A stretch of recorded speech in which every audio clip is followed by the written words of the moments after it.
제15차 고위담정협의회에 대한 결과를 말씀드리겠습니다. 오늘 고위담정협의회에서는 행정전산망, 중대재해처벌법, 그리고 내년도 늘봄학교에 대해서 논의가 있었습니다. 우선 행정전산망 개선 대책에 대해서 말씀드리겠습니다. 담정은 연이은 전산망 장애로 인해 국민들의 불편이 커짐에 따라서 정부 대응 체계와 정부와 사업 전반에 대한 구조적 문제를 점검하고 재발 방지 대책을 마련키로 했습니다.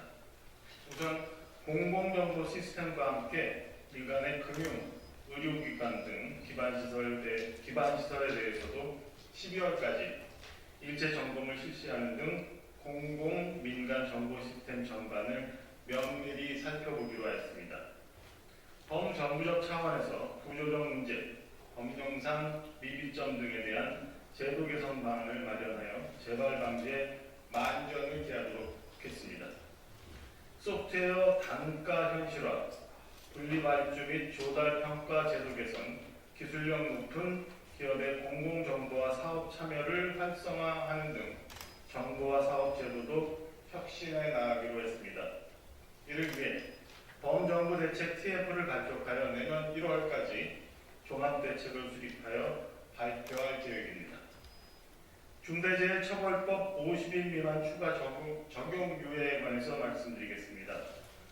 당정은 50일 미만 기업에 대한 적용을 2년 더 유예하는 내용의 중대재해처벌법 개정 처리 방안을 논의했습니다. 정부는 법 제정 이후 지난 3년간 컨설팅, 교육, 기술 지도 등 지원에 전력을 다했습니다만 80만여 개에 달하는 대상 기업이 충분히 준비하는 등 현실적 한계가 있었음을 확인했습니다. 당은 내년 1월 27일부터 중대재해처벌법이 전면 적용될 경우에 영세 기업들의 폐업과 일자리 축소로 이어질 수 있다는 현장의 절박한 호소를 반영하여 신속하게 법 개정이 이루어져야 한다고 강조했고, 우선 중대재해처벌법 개정안이 조속히 법사위에서 상정되어 논의될 수 있도록 적극 추진키로 했습니다.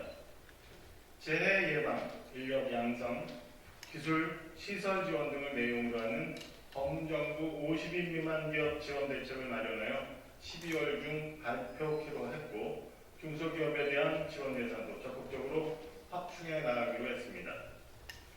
24년도 늘봄학교 추진 확대에 관련한 내용입니다.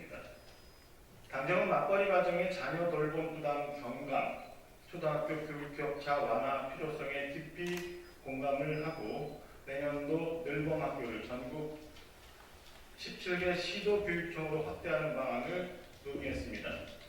정부는 우선 초등학교 1학년 대상 프로그램을 희망하는 모든 학생들이 참여할 수 있도록 하였습니다. 또한 대학, 기업, 공공기관 등의 참여를 활성화하여 프로그램 공급처를 확대하고 학생들의 다양한 수요를 반영할 수 있도록 교육, 돌봄 프로그램을 제공할 계획입니다.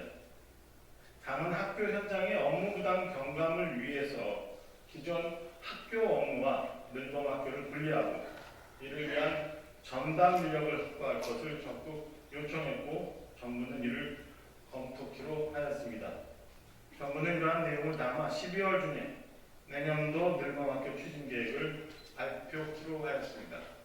이상 오늘 15차 고위담정협의회 결과에 대해서 말씀드렸습니다.